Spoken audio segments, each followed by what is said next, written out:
to everyone watching. This is our second installment of the cast interviews for our 2021-2022 season. We are joined by the wonderful cast of An Enemy of the People, directed by Ray Hogg. Hello, everybody. Thank you so much for joining me today. We're going to jump into some rapid fire questions, so grab your paper and your pen and let's get started. One word to describe the show. 3, 2, 1. I chose eclectic because I think that there's a really interesting mixture of styles that comes from working from an adaptation and also working with filmed theater that is not film, but also is not theater. And so you kind of get this mixture of style. There's a mixture in the actual design of the show. There's a lot of interesting makeup and costume choices. And so between the style and kind of the aesthetic and the actual theatrical style of the show, I think it just kind of makes for a really interesting blend and an interesting mixture that is very unique. Who is the most like their character?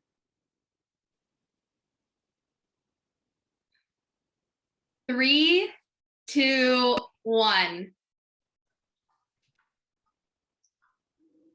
So the captain is definitely is a very political person, very passionate about these politics as well, cares deeply about the communities that she lives in. And I feel like those are all things that reflect who Bronwyn is as a person as well. One word to describe your fellow castmates. 3, 2, 1. I think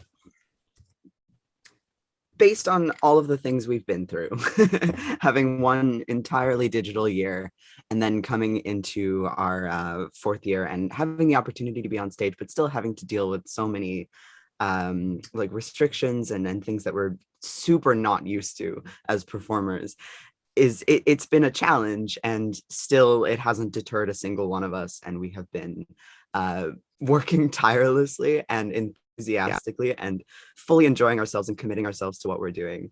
And it's so inspiring to see everybody do that. And so that is why we are unstoppable. Team Tom or Team Peter? 3, 2, 1. Oh my God. They both, I don't know if I'm a little bit for both and a lot for neither. Okay.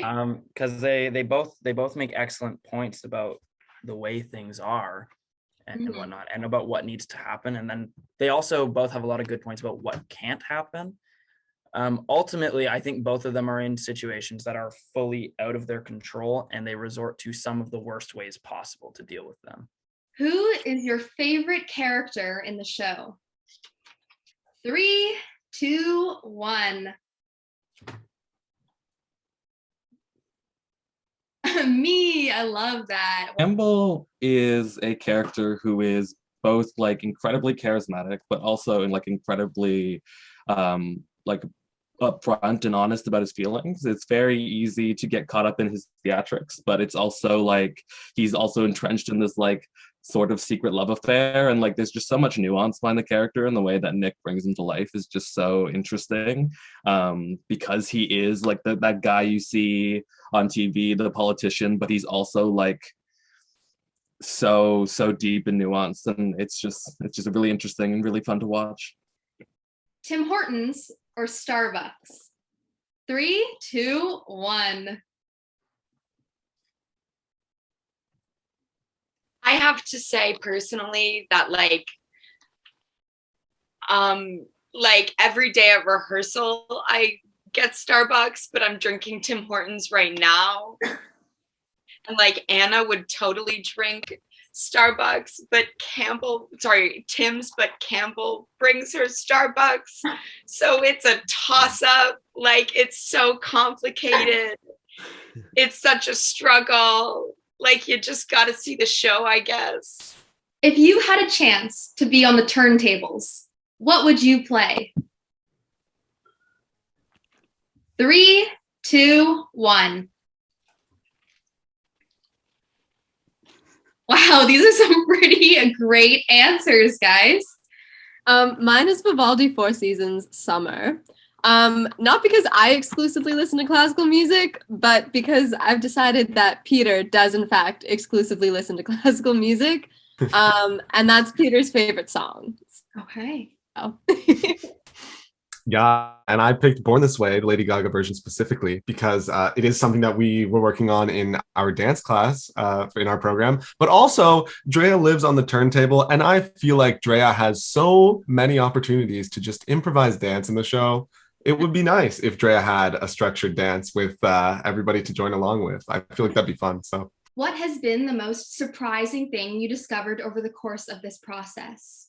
I don't necessarily know if I'd call it surprising, but something I was still very taken aback by were a lot of the intricacies that go into streaming theater, because it sits in that kind of weird middle ground between film and theater, but also because there's so much more crew on tech this year than we normally even have, because now we have, instead of just the lighting and sound operator, separate lighting and sound operators, as well as a camera operator.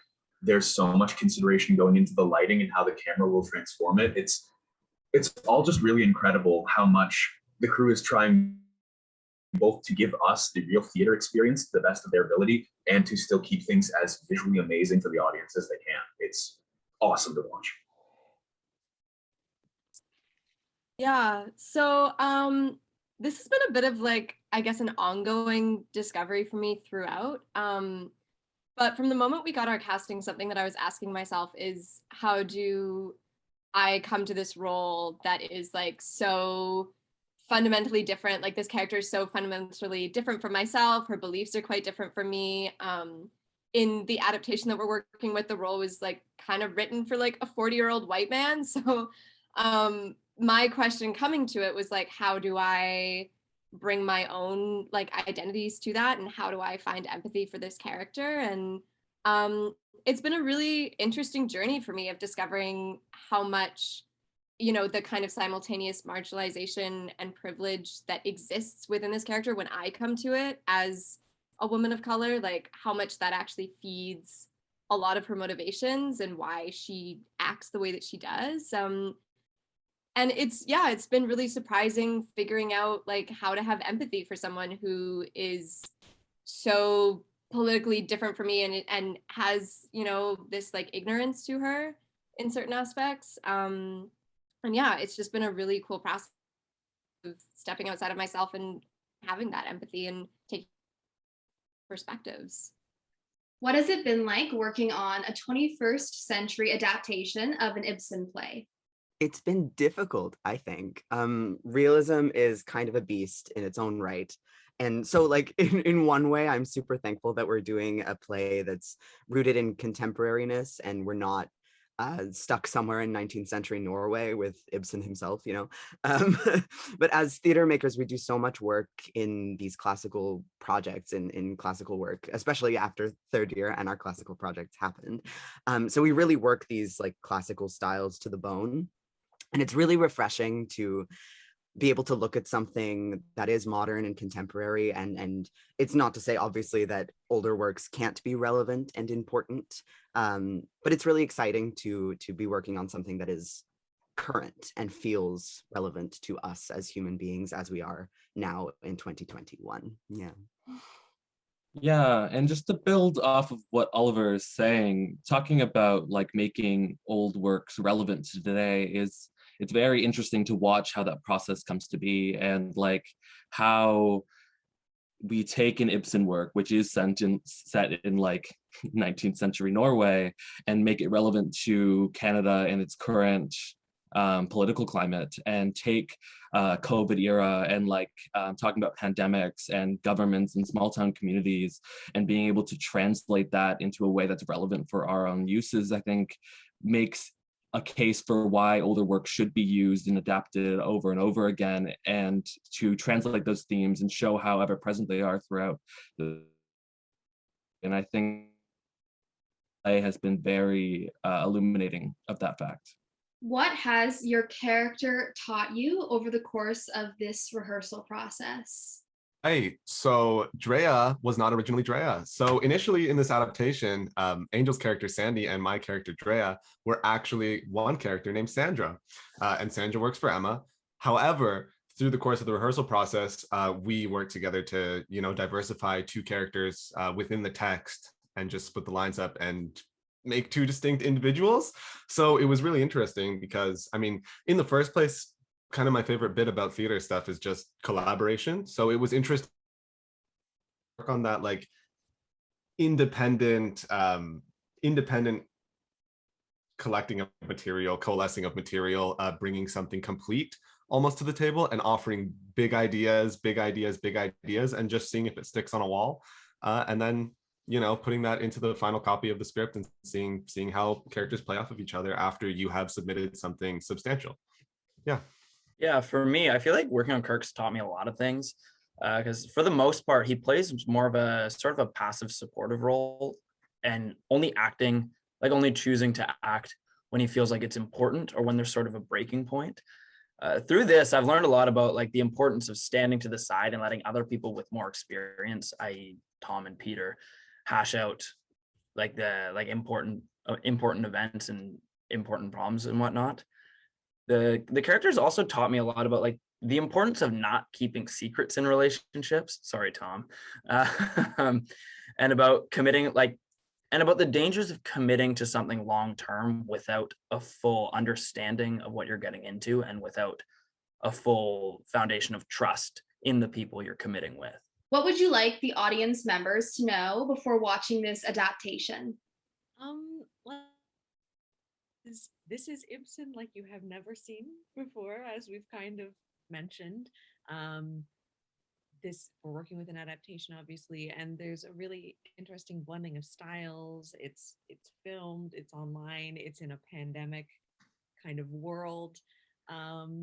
So buckle up, fasten your seatbelts for that, because it is a wild ride for sure.